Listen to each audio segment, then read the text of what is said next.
हाय बच्चों, मैं अनुपमा मिश्रा आपको 2 चैप्टर पूरा कर दी हूँ। तीसरा आपका है गद्य खंड में ही रसखान। मैं आपको पद्य खंड का 5 चैप्टर पढ़ा लूँगी। उसके बाद मैं आपको संस्कृत, एसएस और गद्य में भी पढ़ाऊँगी। प्रश्न उत्तर अगर आपको चाहिए, नहीं समझ में आ रहा है पढ़ने के बाद, तो आप कमेंट में बता दीजिएगा, मैं वो भी पढ़ा दूँगी। तो आपका तीसरा चैप्टर है रसखान। रसखान के जीवन के बारे में आप जान लीजिए। उसके बाद वो सवैया लिखे हैं, वो भी 4 पदों में है, जिसका अर्थ मैं आपको बताऊंगी। एग्ज़ाम में भी आपको प्रश्न उत्तर, पद्य खंड से प्रश्न उत्तर कम आते हैं, लेकिन अर्थ उसका लिखना ज़्यादा आता है। तो इसलिए मैं आपके सारे पद्य खंडों की, कविताओं की, दोहों की अर्थ अच्छे से समझा दे रही हूँ कि किस लाइन का क्या अर्थ है। एक एक लाइन का अलग अलग करके मैं अर्थ आपको बता रही हूँ। तो रसखान जी के जीवन के बारे में देख लीजिए एक बार। रसखान जी का जन्म सन 1548 में माना जाता है। ऐसा है कि हर चैप्टर में आपको जो पुराने कवि मिल रहे हैं उनके बारे में ये लिखा जा रहा है कि माना जाता है, क्योंकि पहले कोई क्लियर नहीं बता पा रहा था कि कब किसका कैसे जन्म हुआ, क्या हुआ। तो इसमें एक अनुमान लगा के सबके जन्म और मृत्यु के बारे में बताया गया। उनका मूल नाम सैयद इब्राहिम था और वे दिल्ली के आसपास के रहने वाले थे। वो दिल्ली के आसपास के रहने वाले थे और मूल नाम यानी कि उनकी का वास्तविक नाम जो उनके माता पिता के द्वारा दिया गया था, उनका नाम था इब्राहिम। कृष्ण भक्ति ने उन्हें ऐसा मुग्ध कर दिया कि गोस्वामी विट्ठल दास से दीक्षा ली और ब्रजभूमि में जो जा बसे। उनका मृत्यु सन 1628 के लगभग हुआ। रसखान जी की जितनी भी शवैये हैं सब कृष्ण जी के ही आधारित हैं। आप उनके जन्म के बारे में 1548 और मृत्यु 1628 के लगभग मानी जाती है, कोई क्लियर नहीं है। सुजान, रसखान और प्रेम वाटिका उनकी उपलब्ध कृतियां हैं। रसखान रचनावली के नाम से उनकी रचनाओं का संग्रह मिलता है। प्रमुख भक्ति कवि रसखान की अनुरक्ति ने केवल कृष्ण के प्रति प्रकट हुई है। उनके सारे शवैये में श्री कृष्ण के बारे में वर्णन किया गया है। तो आपके शवैये के बारे में थोड़ा सा मैं परिचय बताऊंगी, उसके बाद आपका पूरा अर्थ में बताऊंगी। रसखान के पहले और दूसरे शवैये में उनका ब्रजभूमि के प्रति अनुपम प्रेम का प्रभाव व्यक्त किया गया है। पहले और दूसरे पद में उन्होंने ब्रज के प्रति उनका कैसा प्रेम था इस बारे में बताया। उनकी इच्छा है कि अगले जन्म में श्री कृष्ण के संपर्क में रहने वाले पदार्थ या प्राणी के रूप में जन्म ले। उन्होंने क्या कहा, उनकी इतनी नज़दीकियाँ श्री कृष्ण से कि उन्होंने कहा कि मैं जब पिछला जन्म लूँ, अगला जन्म लूँ, तो उसमें मुझे ऐसा जन्म मिले जो श्री कृष्ण के ही काम आए।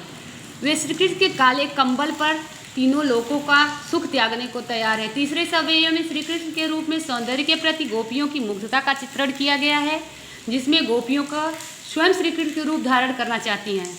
चौथे शवैये में श्री कृष्ण की मुरली की धुन और उनकी मुस्कान के प्रभाव की गोपियों की व्यवस्था का चित्रण किया गया। आपके चारों पदों के बारे में 4 पद इसमें भी हैं वाक्य की तरह, और चारों के बारे में मैंने आपको बताया कि रसखान जी जो अगला जन्म लेंगे तो क्या बनना चाहते हैं। चारों में एक एक अलग अलग पद बताया गया है। तो पहला है, मानुष हो तो वही रसखानी बसो ब्रज गोकुल गांव के ग्वारन, जो पशु हो तो कहा बस मेरो, चरो नीत नंद की धेनु मझारन, पाहन हो तो वही गिरी को जो कियो हरिछत्र पुरंदर धारन, जो खग हो तो बसेरो क्यों मिलिकालंदी कूल कदम्ब की डान। तो आपका इसमें कवि रसखान जी कहते हैं कि यदि मुझे मनुष्य का जन्म मिले तो, उन्होंने कहा मानुष है तो वही रसखान, यदि मुझे मनुष्य का जन्म मिले तो मैं वही मनुष्य बनूं जिसे गोकुल गांव के ग्वालों के साथ रहने का अवसर मिले, गोकुल में रहने का अवसर मिले। अगर मुझे मनुष्य का जन्म आप दो श्री कृष्ण जी, तो मुझे गोकुल में ही रहने का सौभाग्य मिले। यदि मेरा जन्म पशु योनि में हो तो मुझे उसी गांव में जन्म लूँ जहां मुझे नित्य नंद की गायों के मध्य में विहार करने का सौभाग्य प्राप्त हो। यानी कि अगर आप मुझे मनुष्य के रूप में जन्म दे रहे हैं तो उस गांव में दीजिए, और पशु के रूप में जन्म दे रहे हैं तो मुझे नंद के गायों के बीच में विहार यानी कि विहार करने का सौभाग्य प्राप्त हो। यदि पत्थर के रूप में जन्म हो तो मैं उसी पर्वत का पत्थर बनूं जिसे श्री कृष्ण ने इंद्र को का गर्व नष्ट करने के लिए उंगली पर धारण किया था। यदि मैं पक्षी योनि में जन्म लूं तो मैं यमुना के किनारे स्थित कदम्ब की डाल पर बसेरा करूं, यानी हर हाल में मुझे श्री कृष्ण के पास ही रहना है। तो उन्होंने अपने पहले पद में बताया कि आप अगर मुझे मनुष्य के रूप में जन्म देना चाहते हैं तो मुझे गोकुल गांव में जन्म दीजिए, और पशु के रूप में देना चाहते हैं तो नंद के गायों के साथ विहार करने का मौका मिलना चाहिए, और अगर आप मुझे पत्थर के रूप में जन्म देना चाहते हैं तो श्री कृष्ण ने जो पत्थर, जो पर्वत इंद्र जी का घमंड चूर करने के लिए अपने उंगलियों पे नचाया था उसका मुझे जन्म हो। और अगर आप मुझे पक्षी के रूप में जन्म देना चाहते हैं तो मुझे कालिंदी की जो कदम्ब की डाल है उस पर मेरा विराजमान है। तो आपको पहला सवे का अर्थ समझ में आया। दूसरा,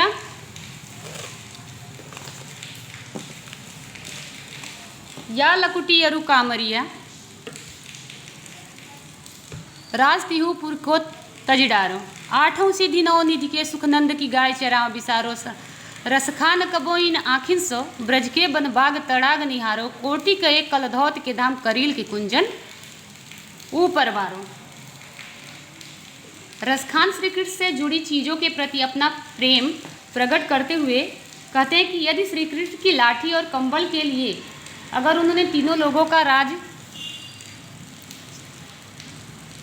फिर से एक बार देख लो, रसखान श्री कृष्ण से जुड़ी चीज़ों के प्रति अपना प्रेम प्रकट करते हुए कहते हैं कि यदि श्री कृष्ण की लाठी और कंबल के लिए अगर उन्हें तीनों लोगों का राज छोड़ना पड़े तो छोड़ने के लिए वे तैयार हैं। उन्हें श्री कृष्ण ने इतना लगाव था कि उनके एक कंबल के लिए और एक लकुटी यानी कि लकड़ी के लिए तीनों राज्य को छोड़ने के लिए तैयार है। मैं नंद की गायों को चराने के बदले 8 सिद्धियों और 9 निधियों का सुख भी भूल सकता हूँ। 8 सिद्धि 9 निधि के सुख जो बहुत सारे सुख सुविधाओं में आता है उसको भी वो त्यागने के लिए तैयार हैं। किस लिए? नंद की गाय को चराने के लिए। अपनी आँखों से ब्रज के वन, बाग और तड़ाग यानी कि तालाब को जीवन भर देखने रहना चाहता हूँ। मैं इन करील की कांटेदार झाड़ियों में रहने के बदले हजारों सोने चांदी के महलों का सुख त्याग करता हूँ। उन्होंने कहा कि मैं श्री कृष्ण के कंबल और लकड़ी के लिए तीनों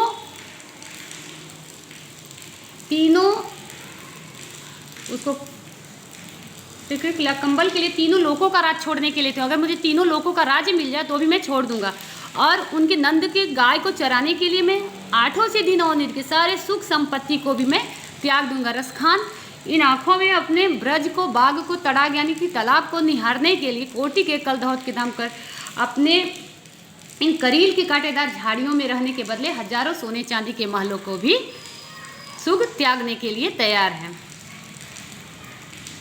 और आपका तीसरा है, मोर पखा सिर ऊपर रखी हूँ, गुंज की माल गरे पहिरऊंगी, ओढ़ी पीतम्बर लय लकुटी बन गोधन ग्वारिन संग फिरूंगी, भावत वो ही मेरो रसखानी सो तेरे कहे सब स्वाग करूंगी, या मुरली मुरलीधर का अधरान धरी अधरान धरोगी।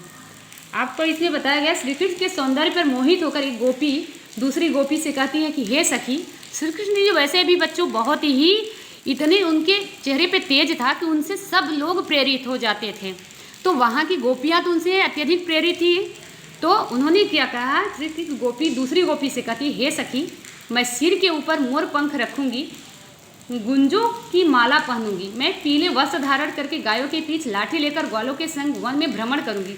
श्री कृष्ण को जो भी अच्छा लगता है तुम्हारे कहने से मैं वह सब कुछ करने को तैयार हूँ, किंतु मुरलीधर के होठों से लगी बांसुरी के अपने होठों से नहीं लगाऊंगी।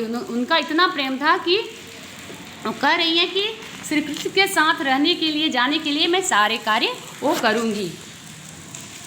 चौथा आपका है, काननी दे अंगूरी रही भो जबही मुरली धुनि मंद बजी है, मोहिनी तानन सो रस खानी अटा चढ़ी गोधन गहे ते गहे, तेरी कहो सिगरे ब्रज ले लोगिन, काल कोहू कितनो समुझैया, माई रीवा मुख की मुस्कानी, संभारे न जइह न संभाल न जइह। तो श्री कृष्ण की मुरली की धुन पर मोहित एक गोपी कहती हैं, उनके मुरली के धुन के सारी गोपियाँ दीवानी थी।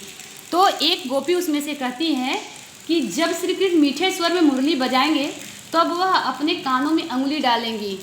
जब वो श्री कृष्ण जी अपनी बांसुरी मीठे धुन में बजाना चालू करेंगे तो गोपियाँ क्या करेंगी, अपने कानों के पास उंगली रख लेंगी। ऊंची ऊंची अट्टालिकाओं पर चढ़कर, अट्टालिकाओं माने छतों पर, ऊंची ऊंची छतों पर चढ़कर श्री कृष्ण मोहक तान में गोधन गाते हैं तो गाते रहे, मैं उस तरफ ध्यान नहीं दूंगी। उन्होंने कहा ऊंची ऊंची अट्टालिकाओं पे, ऊपर छतों पे चढ़कर अगर कृष्ण जी गाना गा रहे हैं तो उनको गाने दीजिए, मैं उस पर ध्यान नहीं दूंगी। मैं क्या करूंगी, अपने कानों पर उंगली रख लूँगी।